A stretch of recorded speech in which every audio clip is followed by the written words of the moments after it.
자, 오늘 말씀의 주제는 당신의 하나님은 누구입니까? 이런 제목입니다. 우리가 신앙생활을 하면서 가장 힘든 거 가운데 하나가 이 물질의 부분인 것 같아요. 제가 지난 시간에 이제 설교하면서 잠깐 물질에 대해서 언급했을 뿐인데 여러분 마음속에 많은 갈등이 일어났다는 그런 이야기들을 들었어요. 그렇습니다. 그렇게 우리에게 돈이 중요합니다. 그렇게 중요해요.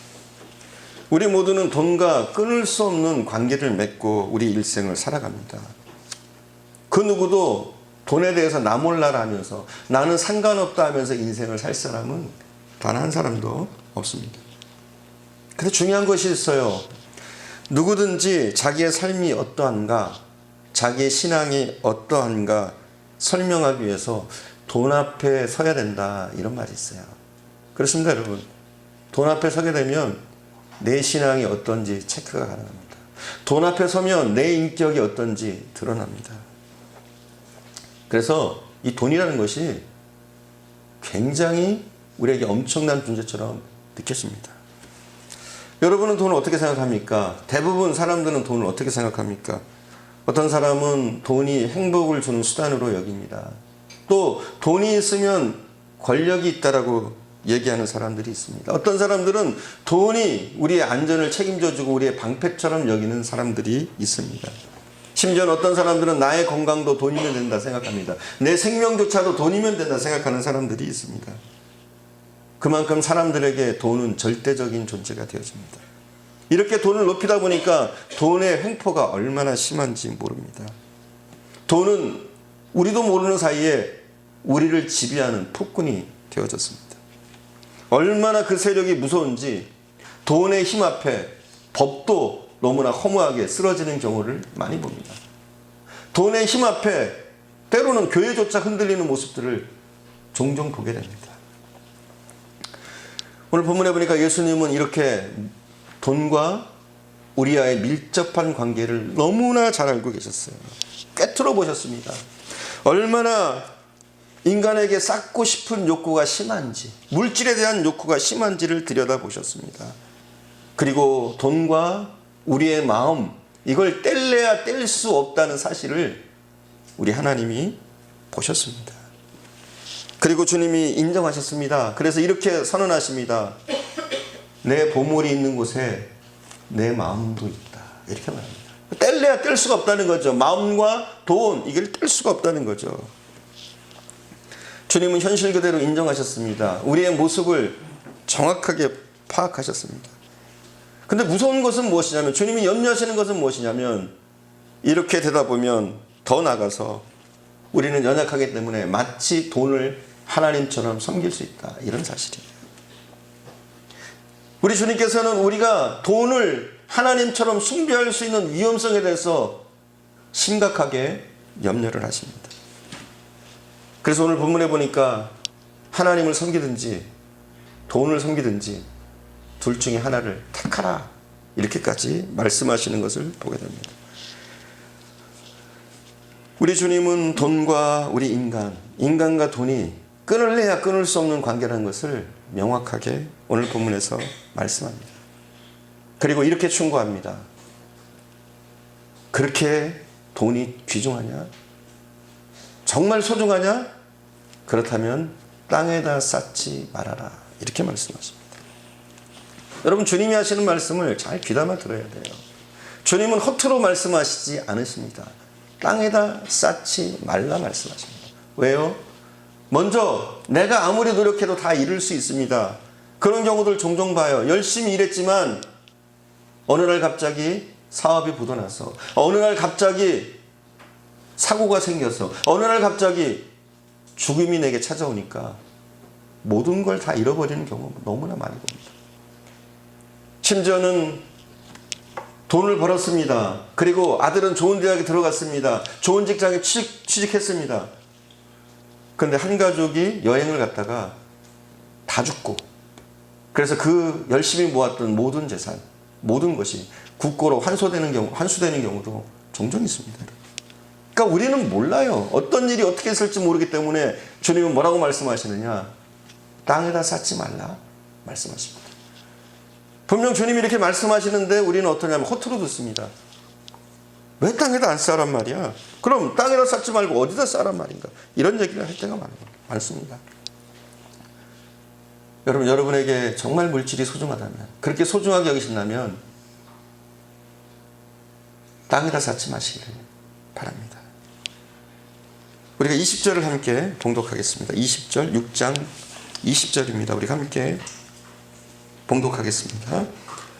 오직 너희를 위하여 보물을 하늘에 쌓두라. 거기는 좀이나 동독이 해하지 못하며 도둑이 구멍을 뚫지도 못하고 도둑질도 못하느니라. 아멘. 먼저 주님은 그렇게 얘기합니다. 하늘 곳간은 안전하다, 이렇게 말해요. 그리고 더 중요한 것은 무엇이냐? 하늘 곳간에 네가 쌓으면 너의 마음이 하늘에 있다, 이런 말이죠. 안전한 하늘 창고에, 그리고 내 마음이 하늘에 있을 수 있으니까 거기에 쌓으라 말씀하십니다. 그리고 더 중요한 것이 있습니다. 20절 첫 부분에 보니까 우리가 하늘 곳간에 물질을 쌓아야 될 이유는 무엇이냐면 하나님을 위해서가 아닙니다. 하나님 때문이 아닙니다. 무엇 때문에요? 우리 20절을 앞부분만 딱 한 번만 더 읽어볼까요? 오직 너희를 위하여. 됐습니다. 거기가 중요합니다. 오직 너희를 위해서입니다. 하나님을 위해서가 아니에요. 하나님이 너희의 물질이 이렇게 소중하면 그것을 하늘에 쌓아라, 이건 나를 위한 게 아니라는 거예요. 오직 너희를 위해서 그렇게 하라는 거예요. 우리 자신을 위해서 그렇게 하라는 겁니다. 근데 여러분 잘 알아야 돼요. 하나님이 말씀하시면, 주님이 말씀하시면 우린 따르면 돼요. 이렇다 저렇다 생각하면서 정말 그래요 하면서 의심하면 거기서부터 우리의 신앙은 무너지기 시작합니다. 분명 오늘 본문은 그렇게 얘기합니다. 우리를 위해서, 오직 너희를 위해서 땅에다 쌓지 말고 하늘에 쌓아라 말씀하십니다. 자, 그럼 어떻게 하는 것이 하늘에 쌓는 것입니까? 이게 중요해요. 어떻게 하는 것이. 여러분, 아무나 하늘에 보물을 쌓을 수 있는 게 아닙니다. 하늘에 보물을 쌓기 위해서 가장 중요한 거 가운데 하나가 뭐냐면, 가장 중요한 스텝이 뭐냐면 마음의 눈이 어두워지지 않도록 하는 겁니다. 우리의 마음의 눈이 어두워지면 아무리 하늘에 쌓고 싶어도 쌓을 수가 없어요. 그래서 하늘에 보물을 쌓고 싶은 사람은 가장 먼저 해야 될 게 뭐냐면 우리의 마음의 눈을 씻는 거예요. 우리의 마음의 눈을 깨끗하게 하는 거예요. 예수님께서 보물을 하늘에 쌓으라고 하시고는 갑자기 22절에서 눈 이야기를 하십니다. 마치 동문서답을 하듯이 22절에 보면 그렇게 나와 있어요. 우리가 22절 함께 볼게요. 22절도 눈은 몸의 등불이니 그러므로 내 눈이 성하면 온 몸이 밝을 것이요. 갑자기 물질 이야기를 하시다가 갑자기 눈 이야기를 하십니다. 동문서답처럼 말씀하셔요. 눈이 몸의 등불이다, 막 이런 말씀을 하시는 거예요. 왜 그렇습니까? 우리가 하늘의 보물을 쌓기 위해서 먼저 해야 될 게 우리의 눈부터 정결하게 하는 거예요. 하늘의 보물을 쌓길 원하는 사람은 돈 때문에 눈이 흐려지면 안 돼요. 사실 그렇습니다. 물질은 어떤 힘이 있냐면 우리의 눈을 흐리게 하는 능력이 있어요. 우리의 영성을 흐리게 하는 능력이 있어요. 물질에. 우리가 물질에 매이면 우리의 눈이 어두워질 수밖에 없습니다. 우리가 물질에 붙잡히면 하나님을 제대로 볼 수가 없을 수밖에 없어요. 그래서 우리는 먼저 우리의 눈을 밝히는 것이 필요합니다. 우리의 눈이 흐려지면, 우리의 영혼의 눈이 어두워지면 우리는 하나님과 돈을 혼동합니다. 돈이 하나님인 것처럼, 하나님이 돈인 것처럼 착각합니다. 우리가 정신 차려야 되지 않겠습니까? 돈은 돈으로 보이고 하나님은 하나님으로 보여야 되는데 돈이 하나님으로 보이는 착시현상이 우리가 돈에 현혹되면 생기는 거예요. 이렇게 되면 절대로 보물을 하늘에 쌓을 수가 없습니다. 왜 그런지 아십니까? 왜 우리가 그렇게 되면 돈을 하늘에 쌓을 수 없습니까? 24절에 나옵니다. 함께 봅시다. 24절 함께 봅시다. 한 사람이 두 주인을 섬기지 못할 것이니 혹 이를 미워하고 저를 사랑하거나 혹 이를 중히 여기고 저를 너희가 하나님과 재물을 겸하여 섬기지 못하느니라. 아멘.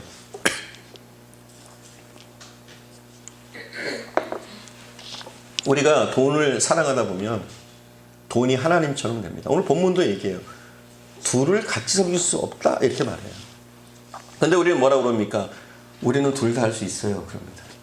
돈도 섬기고 하나님도 섬기고 둘 다 섬길 수 있습니다. 이렇게 얘기하지만 분명 주님은 말씀하십니다. 하나님과 재물을 겸하여 섬길 수 없다. 이렇게 얘기해요. 양자택일을 해야 된다 말씀하십니다. 사람이 그래요. 두 주인을 섬길 수가 없어요. 두 사람을 동시에 사랑할 수는 없잖아요. 누군가를 더 사랑하고 덜 사랑할 수 있지 어떻게 동시에 똑같이 사랑하거나 섬길 수가 있습니까? 그건 불가능한 일이죠. 근데 우리는 어떻습니까? 둘 다 사랑할 수 있다고 믿습니다. 동시에 움켜줄 수 있다고 믿습니다. 그런 바보짓 같은 짓을 하니까 우리의 인생이 제대로 가지 못하는 거예요. 사람에게 가장 큰 비극 가운데 하나가 뭔 줄 아십니까?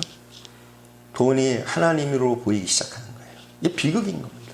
물질이 하나님으로 보이기 시작하는 거예요. 특별히 예수 믿는 사람이, 안 믿는 사람은 둘째치고 예수 믿는 사람이 돈이 하나님으로 보이기 시작하면 영적으로 타락하고 영적으로 최악이 되어지는 거예요. 여러분, 돈은요 사입이 하나님 노릇을 합니다. 돈이 그래요. 꼭 기억하세요. 돈은요 사입이 하나님처럼 행세를 합니다. 돈을 좋아하는 사람 치고 그런 말 자주 하잖아. 입버릇처럼. 돈이면 다 된다. 돈 가지고 안 되는 게 어디 있느냐. 돈이 최고지. 이런 말들을 달고 삽니다. 여러분이 만약 그런 말들을 달고 사는 분이라면 여러분도 돈을 하나님처럼 섬기고 있는 분이라고 할 수 있어요. 마치 우리도 모르는 사이에 우리는 돈에 대한 신앙 고백을 해요. 돈이 최고다. 돈이면 다 된다. 무엇이든 할 수 있다. 이 말은 돈이 전능한 하나님이라고 고백하는 겁니다. 돈은 우리를 그런 식으로 만들어요. 거룩한 하나님처럼 행세를 합니다. 우리가 세상에 살면서 가끔 보지 않습니까? 돈 얘기는 함부로 하지 못해요. 왜요? 돈은 거룩하니까. 함부로 돈 얘기를 못합니다. 사람들이 장난처럼 농담을 하다가도 돈 얘기를 할 때는 얼굴이 심각해져요. 그렇지 않습니까? 지금 여러분의 얼굴이 심각합니다. 제가 돈 얘기를 하니까 너무 노골적으로 하니까 굉장히 경건한 모습을 띄어요. 왜? 돈이 거룩하니까. 부모들이 자녀들을 모아놓고 이 얘기 저 얘기를 하다가도, 부모가 자녀들을 모아놓고 이 얘기 저 얘기 하다가도 돈 얘기를 할 때쯤이면 부부가 안방으로 들어갑니다. 그리고 문을 걸어 잠궈놓고 얘기합니다. 왜요? 돈은 함부로 얘기할 게 안 돼요. 신성하니까, 소중하니까, 하나님이니까 함부로 다룰 수가 없는 거예요. 우리는 그래요. 돈이 너무 거룩해요. 그래서 함부로 말하거나 함부로 입에 내뱉기 쉽지 않아요. 마치 돈은 우리에게 거룩한 하나님처럼 행세를 합니다. 하나님이 받으셔야 될 영광을 돈이 가로채버립니다. 사람은 돈 앞에 눈이 어두워져서 돈이 하나님인 것처럼 찬양하고 경배합니다. 그러다 보니 어떻게 하나님을 섬길 수가 있습니까? 여러분, 이런 현실이 우리 주변에 얼마나 많습니까? 우리는 하나님을 섬기든지 돈을 섬기든지 둘 중에 하나 해야 됩니다. 중간은 없어요. 이것저것 다 택할 수는 없어요. 반반도 없고 적당히도 안 됩니다. 둘 중 하나를 확실하게 선택해야 됩니다. 오늘 이 자리에 나와서 거룩한 하나님께 예배드리는 우리는 확실하게 선택해야 돼요. 돈이냐 하나님이냐 이 부분에 대해서 확실하게 넘지 않으면 우리의 미적미적하는 신앙, 왔다 갔다 하는 신앙, 이건 멈출 수가 없습니다. 여러분 양심에 손을 얹고, 여러분 가슴에 손을 얹고 여러분에게 스스로 물어보십시오. 도대체 나의 하나님은 누구인가? 나는 누구를 섬기고 있는가? 나는 무엇을 섬기고 있는가? 여러분 양심에다가 물어보십시오. 그리고 머뭇머뭇거려진다면 나는 돈을 섬기고 있지 않는가? 이렇게 생각되어진다면 이 시간 결단하시고 여러분 이 부분을 이겨나갈 때, 이 장애물을 벗어던질 때 여러분 하나님과 온전한 관계를 맺을 수 있습니다. 여러분 보물을 안전한 하늘에 쌓기를 원하십니까? 먼저 마음의 눈을 깨끗하게 해야 돼요. 여러분의 눈이 어두워지지 않도록 하나님의 말씀으로 여러분의 안경을 닦아야 돼요. 기도의 눈물을 가지고 여러분의 마음의 눈을 닦아내야 돼요. 그렇게 해야지 우리가 돈을 섬기지 않고 하나님을 온전히 섬길 수 있는 사람들이 되어줄 수 있는 줄 믿습니다. 그래야만 돈이 더 이상 하나님으로 보이지 않습니다. 우리가 신앙생활을 할 때 이렇게 하는 게 중요해요. 우리가 항상 하는 행위가 뭐냐면 우리 한쪽 발을 세상에다 너무 푹 담그고 있습니다. 가끔 하나님께 발걸음을 내디딜 뿐 내 발은, 나의 몸은 세상에 푹 담그고 있어요. 여러분 그걸 신앙생활이라고 착각하지 마십시오. 우리가 하늘에다 보물을 쌓으려면 뭐니 해도 헌금 생활을 제대로 해야 돼요. 헌금이 뭡니까? 하나님이 우리에게 다 주셨는데 그 중에 일부를 소중하게 구별해서 하나님 앞에 내놓는 것, 이게 헌금입니다. 헌금은 신앙생활 하는데 필수적인 것입니다. 필수적인 거예요, 신앙생활 하는데.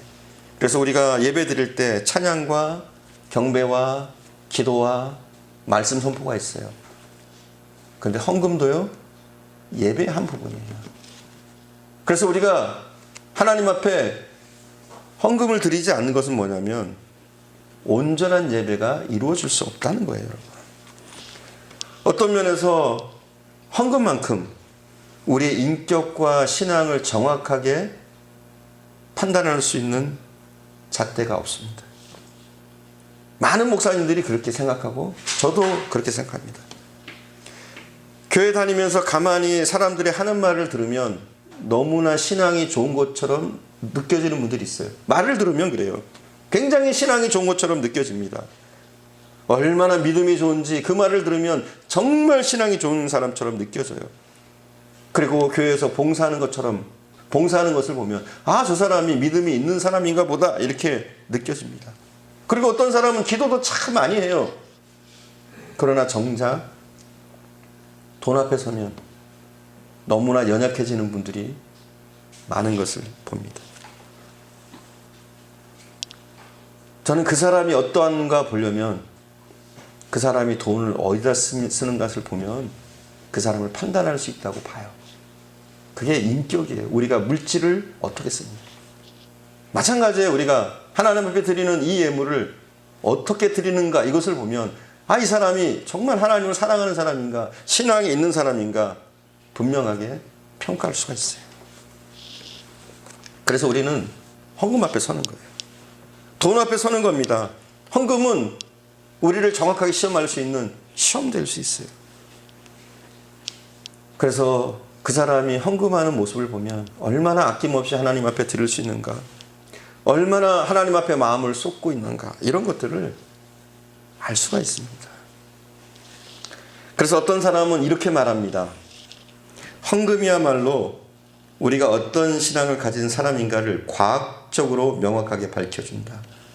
또 수학적으로 정확하게 밝혀준다. 이렇게 얘기합니다. 뭐라고요? 헌금이 정확한 잣대라는 거예요. 우리 신앙이 어떠한가를 과학적으로 명확하게 밝혀준대요. 그리고 어떻게 해요? 수학적으로 정확하게 밝혀준다는 거예요. 그래서 돈 앞에 못 속입니다. 헌금하는 것을 보면 그 사람의 신앙의 수준과 질을 파악할 수 있습니다. 여러분, 신앙은 헌금 가지고 이야기하십시오. 왜 그렇습니까? 돈이 우상이기 때문에 그런 것이 아닙니다. 사람은 돈 앞에 못 속입니다. 왜 그렇습니까?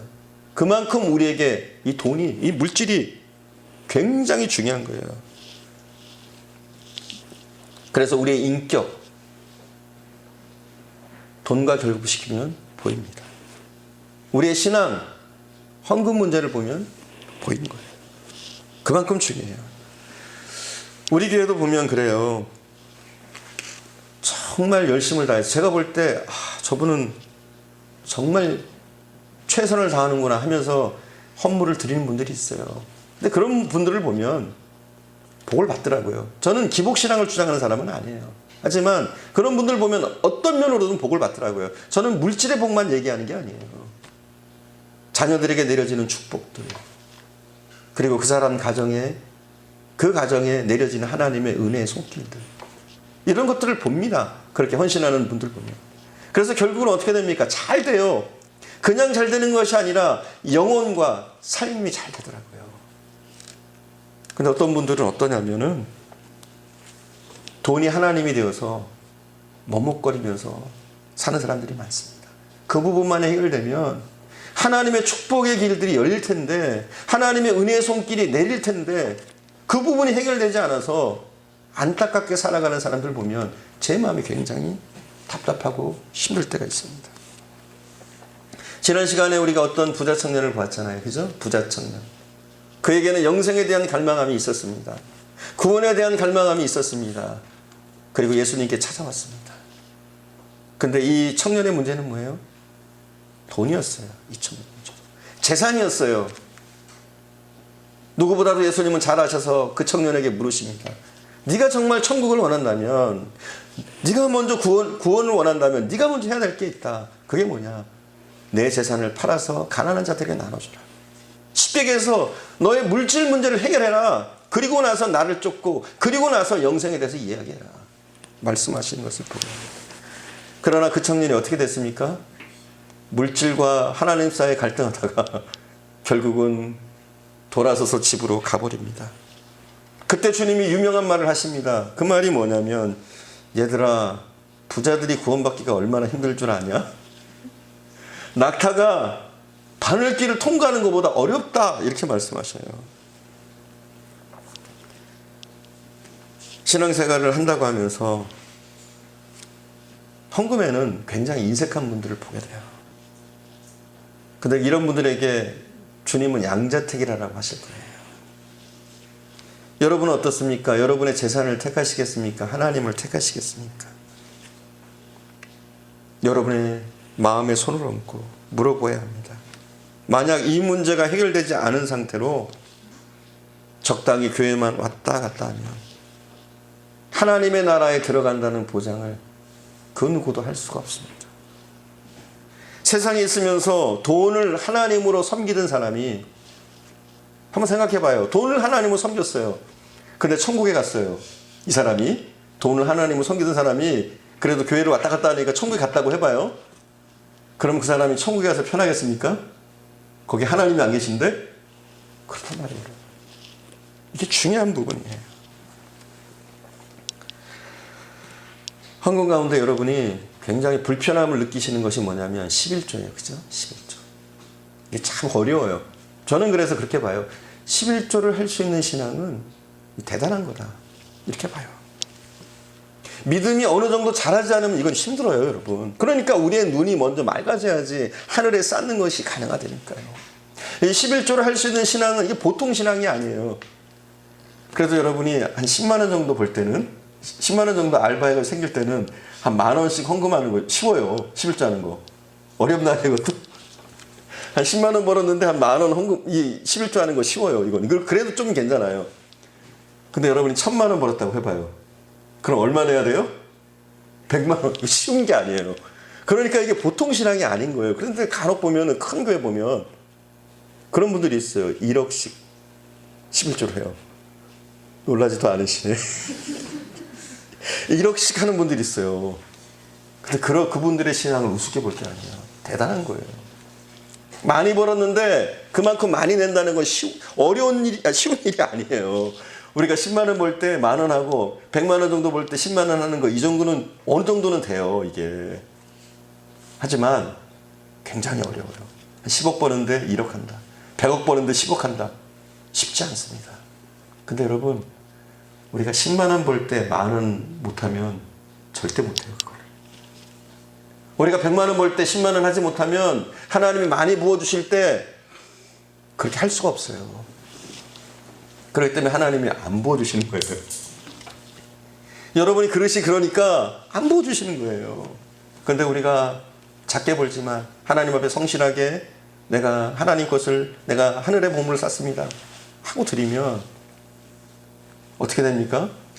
우리가 한 10억쯤 하나님이 주셔도 한 1억쯤 편안하게 11조를 할 수 있는 사람이면 하나님이 그런 복을 부으실 수 있는 줄 믿습니다. 여러분, 그 낙하산을 타고 비행기에서 내리는 분들 있잖아요. 공수 특전단이라고 그러죠. 이런 분들 보면 굉장히 멋있게 보여요. 그죠? 저도 한번 해보고 싶더라고요. 하늘에서 낙하산을 딱 타고서 뛰어내리는 거. 우리가 볼 때는 쉬워 보이잖아요. 멋있어 보이잖아요. 근데 이게 굉장히 어려운 일이라고 그래요. 훈련되지 않으면 비행기에서 낙하산을 타고 뛰어내린다. 이게 굉장히 어렵다고 그래요. 그래서 이분들은 비행기에서 뛰어내리기 전에 수많은 훈련을 한다고 그래요. 사람이 가장 공포를 느끼는 그 높이가 몇 미터냐면 11m라고 그래요. 근데 이 공수특전단이 훈련하는 그 훈련대가 몇 미터냐면 10m예요, 10m. 10m짜리 그 훈련대 위에 섭니다. 그럼 사람이 이렇게 딱 서서 아래를 내려다보면은 사람이 눈높이에서 내려다보잖아요. 그러니까 11m예요, 정확히. 굉장히 무섭다고 그래요. 근데 이 11m의 높이, 거기서 뛰어내리는 것을 부단하게 훈련하다 보면 이게 가장 무서운 높이거든요. 그러니까 어떤 높이에 가도 그게 1000m가 됐건 10,000m가 됐건 그 높은 공중에서 뛰어내릴 수 있는 사람이 되어준다고 해요. 그래서 어떤 목사님은 그렇게 얘기해요. 11조는 그 훈련대다. 공수특전단이 훈련하는 그 10m 훈련대다. 이렇게 얘기하는 분들이 있어요. 그렇습니다. 우리가요, 이게 이 10m 훈련된 11조에서 잘 훈련되면 우리는 더 이상 물질을 하나님으로 섬기는 오류를 범하지 않습니다. 그렇습니다, 여러분. 그리고 또 그렇습니다. 우리가 이 10m 훈련대에서 잘 훈련되면 하나님이 큰 축복을 내려주셔도 그 축복을 잘 사용할 수 있는 하나님의 귀한 사람들이 되어줄 수 있는 줄 믿습니다. 하늘에 쌓는 것은 꼭 헌금만 하는 게 아니에요. 우리 크리스찬들은 주변을 돌아볼 의무도 있어요.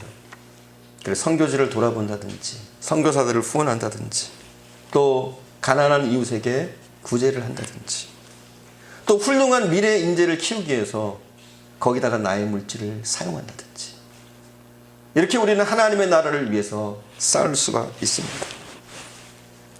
성령의 사람은 자기가 하늘에 쌓는 사람인지 땅에 쌓는 사람인지 명확하게 말할 수 있습니다. 저는 그렇게 생각해요. 무엇이든지 우리 손에 들어오면, 그러니까 우리 크리스찬의 손에 들어오면 거룩해져야 된다, 이렇게 봅니다. 여러분, 물질이 어떻습니까? 돈이 어떻습니까? 세상에서 쓰임받을 때는 더럽고 추잡한 도구가 되어질 수 있습니다. 그렇죠? 이게 얼마나 추잡하고 비열한 도구입니까? 돈이 때로는. 우리가 대한항공 갑질 잘 보잖아요. 왜 그들이 그렇게 갑질합니까? 돈이 좀 있다고 그 짓을 하는 거예요. 그러니까 돈이 얼마나 치사한 도구입니까? 사람을 그렇게 비열하게 치사하게 못된 사람으로 만듭니다. 그렇게 치사해요. 더러워요. 근데 여러분의 손에 오면 그 더러운 돈이 그것조차도 신령해집니다. 할렐루야? 우리에겐 그런 사명이 있는 거예요. 하나님이 내게 주시는 그 모든 것을 통해서 우리는 어떻게 됩니까? 신령하게 사용합니다. 우리는 간혹 그래요. 육체적인 것, 영적인 것, 뭐 이런 걸 분리해서 생각해요. 그러니까 우리의 신앙이 한쪽짜리, 반쪽짜리일 때가 많아요. 여러분, 물질과 또 우리의 영적인 것과 뗄래야 뗄 수가 없어요. 주님이 그렇게 말씀하셨어요. 물질과 우리의 신앙생활과 뗄래야 뗄 수가 없어요. 하지만 우리가 변화되면, 우리의 눈이 맑아지면 우리의 재물조차도 거룩해지는 거예요. 그런데 어떻습니까? 우리의 눈이 맑아지지 못하면 여전히 우리의 재물이 세상 사람들이 소유한 재물처럼 그게 더러운 타락한 재물로 사용되어지게 됩니다. 그러니 우리의 물질을 보면, 우리가 어떻게 사용하는지를 보면 그 사람의 인격과 신앙이 드러나는 거예요. 여러분, 우리는 하나님으로부터 재물을 받았습니다. 모든 것을 받았습니다. 그분이 주셨습니다. 그러나 우리 주님께서 모두 포기하라고 말씀하시지 않습니다. 다 포기하고 수도승이 돼서 사람들 없는 곳으로 들어가라, 이렇게 말씀 안 하십니다. 하지만 우리에게 어떤 책임이 있느냐? 내게 주어진 것을 잘 사용할 책임이 있어요. 우리에게. 하나님이 주신 그것이 물질이건, 저는 구분하고 싶지 않아요. 물질이 됐건 재능이 됐건 내가 가진 것은 신령하게 쓸 수 있는, 신령하게 써야 되는 그런 사명을 우리는 받은 사람들입니다. 그렇게 부름받은 사람들이 누구냐? 바로 우리 크리스찬들이에요. 그래서 우리는 우리에게 주신 모든 것을 바르게 사용하기를 간절히 소망하고 또 그렇게 행해야 되는 줄 믿습니다. 이런 의미에서 우리에게 주신 재물조차도, 물질조차도 거룩합니다, 여러분. 우리의 영성은 심령만 거룩하면 된다고 생각해요. 아니에요, 여러분. 우리에게 주신 모든 것을 거룩하게 하고자 하는 이런 소명의식을 가지고 우리는 이 땅을 살아야 됩니다. 우리에게는 영적인 것과 물질적인 것이 따로따로 구분해서 살 수가 없어요. 그렇게 하면 우리의 신앙이 짝짝이에요. 항상 일치하는 거예요. 우리는 영적으로만 신령한 사람이 아니라 우리의 삶의 모습이, 우리가 행하는 것이, 우리의 태도가 영적인 사람이 되어야 되는 줄 믿습니다. 우리는 돈을 하나님으로 섬기고 사는 세상 가운데서 진정한 보물, 이것은 하늘에 쌓는 것이다, 이것을 보여줄 수 있는 사람이 되어야 되는 줄 믿습니다. 하나님이 주시면 주시는 것만큼 우리의 소중한 보물, 하나님의 나라를 위해서 쌓을 수 있기를 바랍니다. 아니, 하나님이 내게 주신 것이면 그것이 무엇이 됐건 간에 거룩하게, 신령하게 사용할 수 있는 저와 여러분 되어줄 수 있기를 간절히 축원드립니다. 기도하겠습니다. 우리 함께 찬양하는 후에 기도하는 시간 갖겠습니다. 나 무엇과도 주님을 바꾸지 않으리.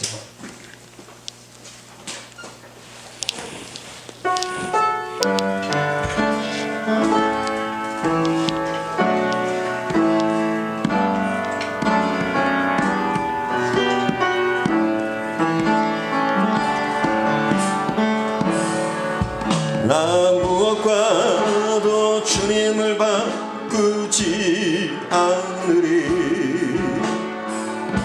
다른 어떤 은혜 구하지 않으리. 오직 주님만이 내 삶의 도움이시니 주의 얼굴 보기 원합니다. 주님 사랑해요.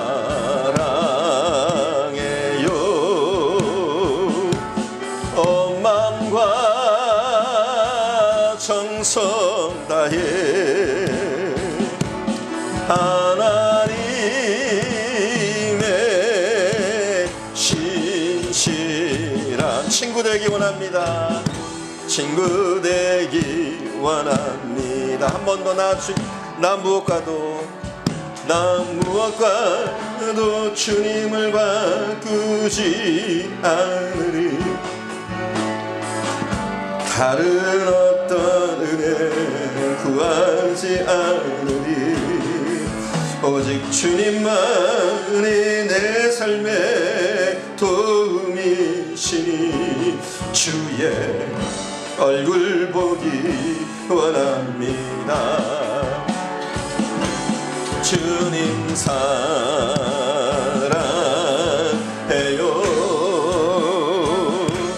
온 마음과 정성 다해 하나님의 신실한 하나님의 신실한 친구 되기 원합니다. 친구 되기 원합니다. 주님 사랑해요. 주님 사랑해요.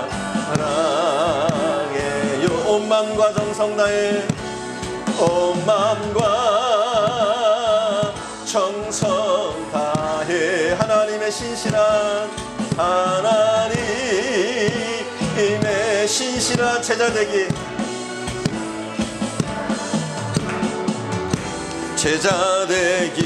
원합니다. 주님 사랑해요. 주님 사랑해요. 온 맘과 정성 다해 온 맘과 정성 다해 하나님의 신실한 하나님의 신실 자녀 되기 원합니다. 자녀 되기 원합니다. 한 번 더 합니다. 나 무엇과도 주님을 바꾸지 않으리. 다른 어떤 은혜 구하지 않으리. 오직 주님만이 내 삶의 도움이시니 주의 얼굴 보기 원합니다. 주님 사랑해요. 주님 사랑해요.